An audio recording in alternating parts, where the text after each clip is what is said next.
Bismillahirrahmanirrahim. Assalamualaikum warahmatullahi wabarakatuh. Alhamdulillah wassalatu wassalamu ala rasulillah wa ala alihi wa ashabihi wa man walah, amma ba'du. Ma'asyiral muslimin rahimakumullah.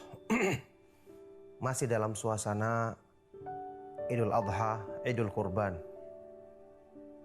Allah subhanahu wa ta'ala mensyariatkan di hari-hari ini kita bertakbir, memujinya, membesarkan namanya.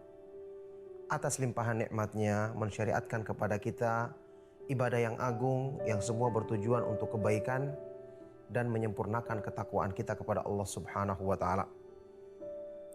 Walitukabbirullaha ala ma hadakum wa la'allakum tashkurun, dan agar kalian membesarkan nama Allah, mengagungkannya atas hidayah yang diberikannya kepadamu, supaya kalian menjadi orang-orang yang selalu bersyukur. Khususnya dalam masalah ibadah kurban, Allah subhanahu wa ta'ala mensyariatkan ibadah yang agung ini sebagai ibadah yang di beberapa ayat Al-Quran digandengkan dengan sholat, ibadah terbesar dalam Islam. Ibadah yang berhubungan dengan anggota badan yang terbesar dalam Islam. Sebagaimana kita ketahui bersama, sholat itu adalah ibadah yang pertama kali dihisab pada hari kiamat, seperti yang disebutkan dalam hadis yang sahih. Kalau sholatnya diterima, sholat seorang hamba diterima, maka ibadah lain pun akan diterima. Makanya digandengkannya ibadah kurban dengan sholat dalam beberapa ayat Al-Quran. Fasalli li rabbika wanhar. Dirikanlah sholat karena Allah dan berkurbanlah, sembelilah sembelihanmu karena Allah. Qul inna salati wa nusuki wa mahyaya wa mamati lillahi rabbil alamin. Katakanlah, sesungguhnya sholatku, sembelihanku, kurbanku di jalan Allah, hidupku dan matiku hanyalah untuk Allah subhanahu wa ta'ala semata-mata, tidak ada sekutu baginya. Dengan digandengkannya dua ibadah besar ini menunjukkan berkurban, menyembelih sembelihan di jalan Allah untuk Allah adalah ibadah yang mengandung pengorbanan besar, yang mengandung upaya manusia untuk mewujudkan kecintaan yang sejati karena Allah subhanahu wa ta'ala. Bahkan di dalam Al-Quran, ketika Allah subhanahu wa ta'ala menyebutkan hakikat hikmah disyariatkannya ibadah kurban untuk mewujudkan keikhlasan, kecintaan sejati karena Allah, ketaatan yang sungguh-sungguh karena Allah. Allah subhanahu wa ta'ala berfirman, la yanalallaha luhumuha wala dima'uha walaki yanaluhu taqwa minkum. Tidak akan sampai kepada Allah darah maupun daging-daging sembelian yang kamu sembelih. Tidak akan sampai kepada Allah, karena Allah tidak butuh makanan, tidak butuh pemberian dari manusia. Tapi yang akan sampai kepada Allah adalah ketakwaan dari hatimu.